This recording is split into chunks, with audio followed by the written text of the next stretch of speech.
The normal reaction force between 2 kg and 1 kg, between 2 kg and 1 kg consider the surface to be smooth है। तो आप अगर देखें तो सबसे पहले एक्सेलरेशन फाइंड कर लो, सॉरी। तो यहां पर अगर देखेंगे तो आपको थीटा 30 डिग्री दिया हुआ है एंड ये कलेक्टिव मास ले लीजिए आप।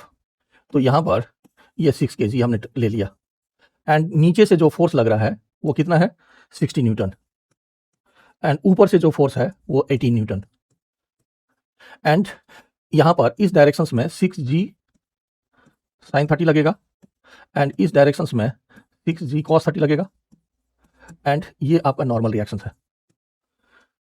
तो 6g sin 30 करेंगे तो इसकी वैल्यू हो गया, g का वैल्यू 10 मीटर पर सेकंड स्क्वायर लेने के लिए बोल रहा है, तो ये आ गया 30, 1/2, तो ये 30 आ गया। तो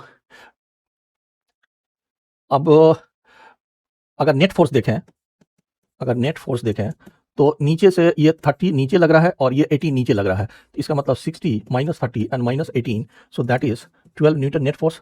तो एक्सेलरेशन की वैल्यू कितना आ गया 6 kg है, तो मास F net and divided by m, तो आपका 12 डिवाइडेड बाय 6 यानी कि 2 मीटर पर सेकंड स्क्वायर की एक्सेलरेशन आ गया।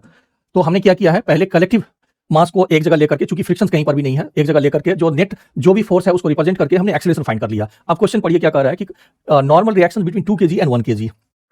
अब अगर देखें यहां पर तो अगर 2 kg के कारण उस पर फोर्स लग रहा है n, तो 2 kg पर भी एक फोर्स लग रहा है n। अब आप क्या करो, यहीं पर 1 kg का हम एक ब्लॉक डायग्राम कर लेते हैं, फ्री बॉडी डायग्राम कर लेते हैं। तो ये थीटा 30 डिग्री दिया हुआ है and this is your 1 kg and इस पर इस डायरेक्शंस में एक फोर्स लग रहा है n एंड 1g sin 30 इस डायरेक्शन में लग रहा है और इस डायरेक्शन में इसकी एक्सेलरेशन है 2 मीटर पर सेकंड स्क्वायर का, तीनों का सेम एक्सेलरेशन है। तो यहां पर अगर देखें एक्सेलरेशन आ गया, तीनों का ये कॉमन एक्सेलरेशन आपका आ गया a, जिसकी वैल्यू हमने 2 मीटर पर सेकंड स्क्वायर निकाल लिया। अब क्वेश्चन में कह रहा है कि normal reaction force between 2 kg and 1 kg is, तो अगर आप देखें तो ये आपका कॉन्टैक्ट सरफेस है, इस कॉन्टैक्ट सरफेस के परपेंडिकुलर अगर 1 kg पर n लग रहा है तो b इस पर भी n लगेगा और ये n को फाइंड करने के लिए बोल रहा है। तो आप क्या करो, इसमें से 1 kg को अलग निकाल लीजिए। जैसे सपोज करिए ये थीटा आपका 30 डिग्री दिया हुआ है, this is your 1 kg and इस डायरेक्शन में एक नॉर्मल फोर्स लग रहा है n और इस डायरेक्शन में एक फोर्स लग रहा है 18 एंड इसका 1g sin थीटा इस डायरेक्शन में लग रहा है और एक्सेलरेशन इस डायरेक्शन में है।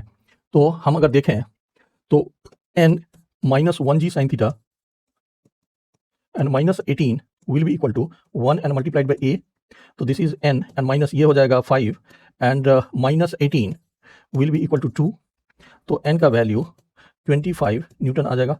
तो इसका मतलब बी ऑप्शन आपका करेक्ट हो जाएगा।